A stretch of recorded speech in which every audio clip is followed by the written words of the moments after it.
2월 2주차 2월 1일 월요일부터 2월 6일 토요일까지 한 주 소식 알려드리겠습니다. 이번 주는 좀 황당한 한 주였거든요. 사실 제 직원이랑 가는 방향이 좀 틀려서 직원한테 나가라고 얘기했어요. 해고 통지서를 한 거죠. 한 5년 정도 같이 있었는데 1년간 지켜봤어요. 이 사람이랑 계속 같이 가야 될지 말아야 될지.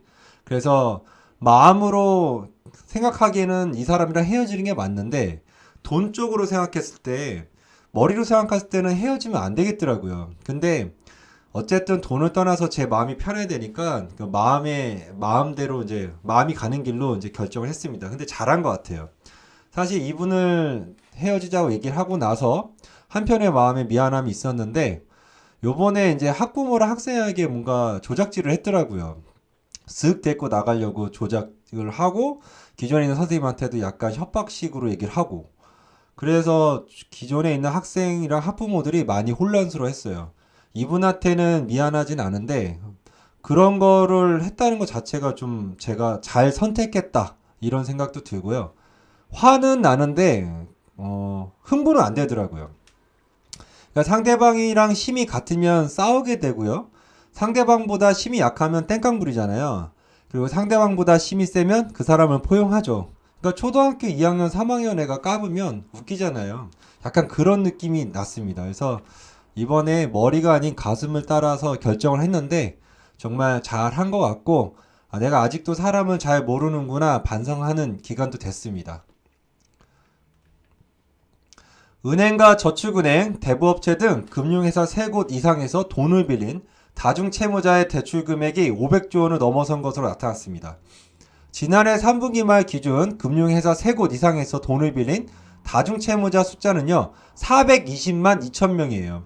이들의 대출 금액은 총 501조 4천억 원으로 추산됐습니다. 그러니까 평균 1인당 빚은 1억 1,922만 원이요. 다중채무자가 420만 명인 거예요. 빚은 501조고요. 가계 대출 중 다중채무자가 차지하는 비중 역시 적지 않은 것으로 나타났습니다. 지난해 3분기 기준 다중대출자의 대출은 이제 전체 가계대출 1,585조 5천억 원. 여기에서 이제 31.6%를 차지한다고 합니다. 이제 다중채무자들은요, 1금융권은 물론 고금리 2, 3금융권에도 의존하고 있어 부채 폭탄의 내관이 될 수 있음을 나타내고 있어요. 부채 폭탄이 되겠죠. 이거 언제 터질지 참 걱정입니다. 걱정. 개인 투자자들이 1월 한 달간 삼성전자를 10조 넘게 순매수한 것으로 집계됐습니다. 지난해 연간으로 개인은 삼성전자를 9조 5,951억 원 샀는데요. 불과 한 달 만에 지난해 연간 순매수 금액을 뛰어넘은 것이에요. 그러니까 특히 지난 1월 삼성전자 순매수 금액은요. 전체 유가증권 순매수 24조 355억 원 가운데 42.2%를 차지하고 있습니다. 이 같은 매수에도 개인의 투자 성적표는요, 마이너스였어요. 수익률이 마이너스 5.7%에 그쳤습니다. 2월 임시국회를 목전에 두고요. 북한 원전 건설 논란이 나왔었죠. 우리나라는 원전을 폐기한다고 하면서 북한 원전 건설 얘기가 나왔었고요. 위선적이죠 아주. 그리고 판사 탄핵 추진도 지금 나오고 있죠. 사법권이 독립되어 있지 않은 거예요. 이걸 보면요. 하여튼 파급력이 큰 돌발 변수가 잇따라 터져 나와 여야 관계가 급격히 냉각되고 있습니다. 2월 임시국회 여야 격돌 주요 법안입니다. 자영업 손실보상법이에요. 영업 제한 자영업자에게 손실분 보상, 협력이익 공유법, 이익 공유 시 세제 혜택 및 정책자금 지원, 사회연대기금법, 개인 및 기업, 기부금 통해 피해계층 지원, 가덕도 신공항 특별법, 예비타당성 조사 면제 또는 단축, 사회적 경제 기본법, 양극화 해소, 사회 서비스 제공 등 5년마다 기본계획 수립 이런 내용 가지고 격돌할 것 같습니다. 정부의 그린 뉴딜 실험 공간인 제주도에서 전력 수급 불균형이 심각한 것으로 나타났습니다. 지난해 전력 거래소는요, 제주도의 풍력 발전에 대한 강제 제어를 총 77회 실시했습니다. 그러니까 전기가 77회 안 들어간 거예요. 이 문제가 매년 더 심각해지고 있는 추세고요. 강제 제어는 현 정권 들어선 2017년 14건을 기록했지만 2019년 46건으로 치솟더니 3년 만에 5배 이상 늘었습니다. 이게 왜 그러냐? 이게 전력 생산 문제가 아니에요. 문제가 뭐냐면요. 제주도 전기 생산이 풍부해서 벌어지는 문제가 아니고요. 육지에서 한 30%의 전기를 조달하는데 이게 좀 어처구니 없더라고요. 과잉 공급일 때는 과부하 문제를 초래해서 멈추고요. 그리고 또 정작 필요할 때는 전기를 충분히 공급하지 못해요. 이에 정부를 믿고 투자했던 발전사들도 피해를 입고 있습니다. 정부가 사기친 것 같습니다. 이거 보니까. 지난해 사이버 범죄가 전년에 비해 33% 가까이 급증한 것으로 나타났습니다. 보이스피싱 경우 범죄 건수가 줄었지만 피해 금액은 10%가량 증가했습니다. 전체 사기죄 피해 발생 건수는 2019년 30만 2천여 건에서 지난해 34만 5천여 건으로 약 14% 늘어났죠. 경찰은 급증한 사기 범죄에 대응하기 위해 특별 단속을 추진하기로 했습니다. 근데 이거를 못 따라가는 것 같아요. 이 기술들을요. 사기하는 기술을 잡기가 힘든가 봅니다. 국방 현안 평가 및 분석하는 국방백서에서 북한은 우리 군의 적이라는 표현이 2018년에 이어 또다시 생략됐습니다. 북한 주민은 우리가 보호할 주민이고요. 저는 북한에서 북한군, 그는 적이죠. 북계군은 적인 것 같습니다. 구분해야죠. 주민과 북한의 무력 집단은요. 북한이 그동안 9.19 군사 합의를 2차례 위반하고 지난해 김여정이 밝힌 대남 업무를 철저히 대적 사업으로 전환한다는 입장이 철회되지 않은 상태에서도 국방부는 적의 개념을 명확하게 규정하지 않은 것이에요. 북한은 지난 2년간 미사일 기지를 4개나 늘리고 특수전 부대의 위상을 강화하는 등 비대칭 전력을 비약적으로 강화시켜온 것으로 나타났습니다. 한편 이번 백서에서는요. 일본이 이웃 국가로 표현된 점도 주목돼요. 2018년에는 동반자로 명시된 것 같습니다. 아니 국방부만큼은 정확하게 적의 개념을 확정져야 되는 거 아닙니까? 최근 여권, 대선 유력 주자들 사이에서 기본소득 도입을 놓고 신경전이 벌어진 가운데 기본소득이 도입되면 국내 경제주체 생산이 19% 급감하는 부작용이 발생할 수 있다는 분석이 나왔습니다. 이건 분석도 안 해도 알 수 있겠죠. 기본소득 다 주면 어떻게 된다는 거지. 이게 사회주의 국가가 되는 거죠. 또한 빈부격차도 심해지고요. 일하고자 하는 동기가 약해지고 노동이 줄자 고용률이 당연히 하락하겠죠. 근로소득 없는 계층이 크게 늘어나기 때문이고요. 소득세를 올려 기본소득을 줄 때 고용률은 15.6%, 그리고 소비는 15.9% 낮아지는 것으로 추산됐습니다. 진위 개수도 0.413에서 0.514로 크게 오르게 되고요. 빈부격차 더 늘어나겠죠, 당연히. 그러면 기본소득 돈은 누구한테서 가져다가 주냐? 중간 상위 계층에서 뺏어서 주겠죠. 중산층을 없애자는 전략이죠. 정부가 고용보험료 인상을 추진하겠다는 방침을 밝혔습니다. 막 올라가네요. 세금 같은 거 다. 실업급여 지급액 증가, 고용보험 적용 대상 확대 이내 고용보험 고갈 우려가 커지자 대응책을 내놓은 것이죠. 현 정부 출범 이듬해인 2018년부터 적자 전환됐고요. 2019년 약 3조 적자, 작년 9월 기준 7조 465억 원 적자 예상됩니다. 국회 예산정책처 보고서에서 나왔어요. 올해 보험료가 올라가면 2년 만에 인상입니다. 한편 고용부는요, 올해 일자리 사업 예산을 조기에 집행하겠다는 계획도 밝혔어요. 30조 5천억 원의 예산을 1분기 중 38%, 상반기 중 67% 집행하겠다는 계획입니다. 우선은 정치인들 그 사람들 돈 뺏어서 기본소득 주면 좋을 것 같습니다. 이일 국세청은요, 주택 증여가 역대 최고 수준으로 폭증하자 세금을 빼돌린 사람도 따라 늘어날 것으로 보고 증여세 탈루 혐의자 1,822명을 세무검증 대상자로 선정했다고 밝혔습니다. 엄청나게 증여했죠. 한국 부동산원에 따르면요, 지난해 전국 주택 증여 건수는 15만 2,427건으로 역대 37.5% 급증해 사상 최대치를 기록했습니다. 15만 2,427건이에요. 주택 증여가 급증한 것은요, 양도세 등 세부담이 부쩍 커졌기 때문이죠. 정부가 2월 4일 공급대책을 발표했습니다. 공공기관이 도심 재개발, 재건축 사업 등을 추진해 2025년까지 서울에 32만 가구, 전국에 83만 가구를 지을 수 있는 용지를 확보하겠다는 내용을 골자로 합니다. 이거는 제가 봤을 때는 이 정부가 다음 정권 신경도 안 쓰는 거예요. 이에 새로운 주택 공급 방식이 대거 포함되면서 궁금증과 미확인 소문이 줄줄이 일고 있죠. 이거 뭐 선거용으로 내놓은 거 아니겠습니까?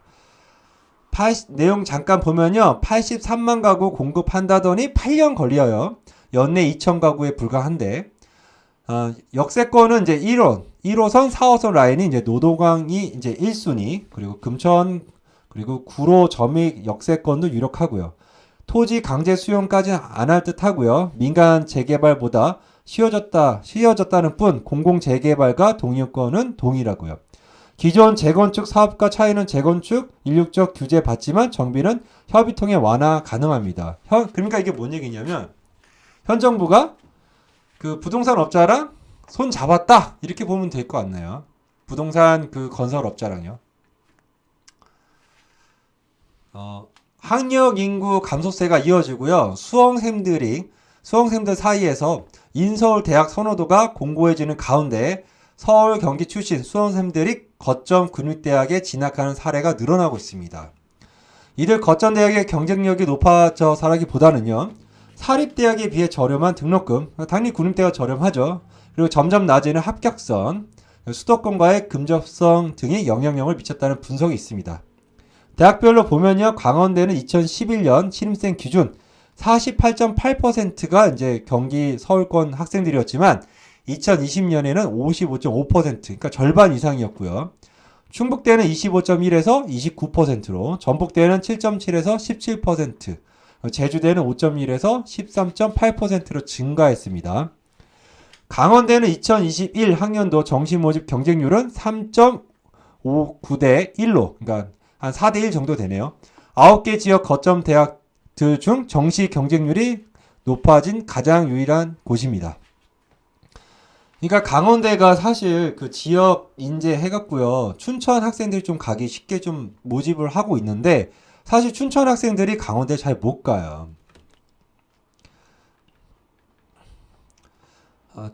수능 위주인 2021 학년도 서울대 정시 모집에서 과학고 영재고 학생 비율은 전년 대비 늘어났지만 외국어고 학생 비율은 크게 줄었습니다.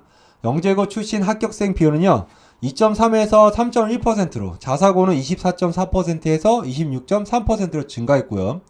일반고는 53.6에서 54.9%로 하락, 외고도 3.1%로 전년에 비해 절반 이상 줄었습니다. 외고가 왜 이렇게 약해졌죠?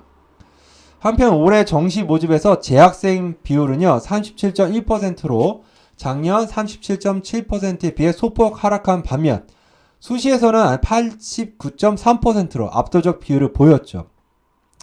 당연히 이제 정시 같은 경우는 재수생이 더 유리하죠. 1년 동안 수능 공부만 하는데 뭐 재수생이 더 잘하겠죠. 그래서 정시에서는 42.2%를 재수생이 훨씬 더 많은 숫자를 보였습니다. 조 바이든 미국 정부의 출범 직후 미중 관계가 얼어붙고 있는 가운데 미국이 중국의 인권 문제에 대해 행동에 나서겠다는 공개적 압박을 또 내놨습니다. 한편 이란 핵 문제의 조기 해결에 나설 뜻을 분명히 했고요. 하지만 바이든 정부가 언제 어떤 방식으로 트럼프 정부에서 탈퇴했던 이란 핵 협정, 즉 포괄적 공동 행동 계획을 복원할지는 미지수예요. 우선순위는 먼저 중국 아니겠습니까? 영국이 브렉시트 이후 국제무역을 확대하기 위해 일본이 주도하는 포괄적 점진적 환태평양 경제 동반자 협정, 그러니까 CPTPP예요. 가입을 신청하겠다고 밝혔습니다. 영국 정부는 되게 이름이 기네요. CPTPP 가입을 통해 멕시코, 말레이시아, 베트남 등 아시아 태평양 지역 신흥 경제국들과 유대를 더 강화할 수 있는 것으로 기대하고 있습니다. 하지만 영국이 세계 최대 단위 시장인 EU를 떠나며 받은 타격을 지구 반대편 경제기구 가입으로 복구하는 것은 불가능하다는 비판이 나오고 있습니다. 중국 역사상 가장 많은 뇌물을 받은 혐의로 사형이 선고된 중국 자산관리회사 회장에 대해 중국 사법당국이 1심 선고를 내린 지 한 달도 안 돼 바로 사형시켜버렸어요. 뇌물액이 보니까요 3,057억 원이에요. 뇌물액이요. 그리고 중혼, 그러니까 여러 명과 참 가정살림을 차렸고요. 그 자택에서는 무게 3톤에 달하는 약 440억 원 현금 뭉치도 발견됐습니다. 그러니까 어마어마하게 먹었네요.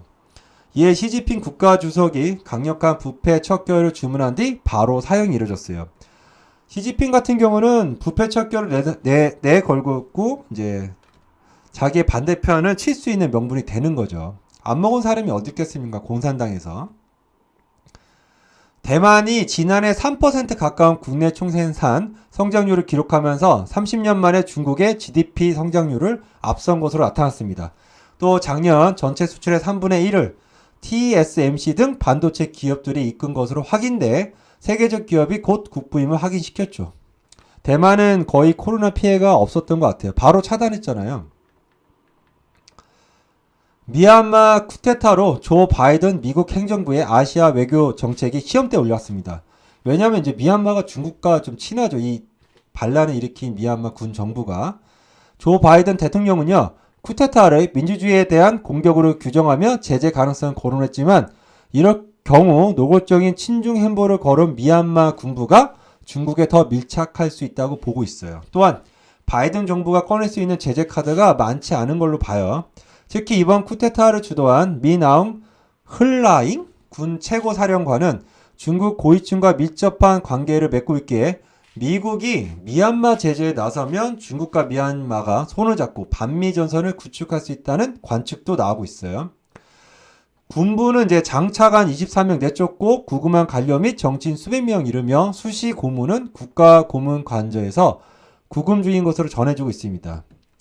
병법을 제가 좀 읽어봤을 때 미얀마를 직접적으로 제재하는 게 아니고 중국을 다른 이유로 치면 되죠. 그러면 미얀마도 자연스럽게 풀리지 않을까요? 여기까지 하겠습니다. 감사합니다.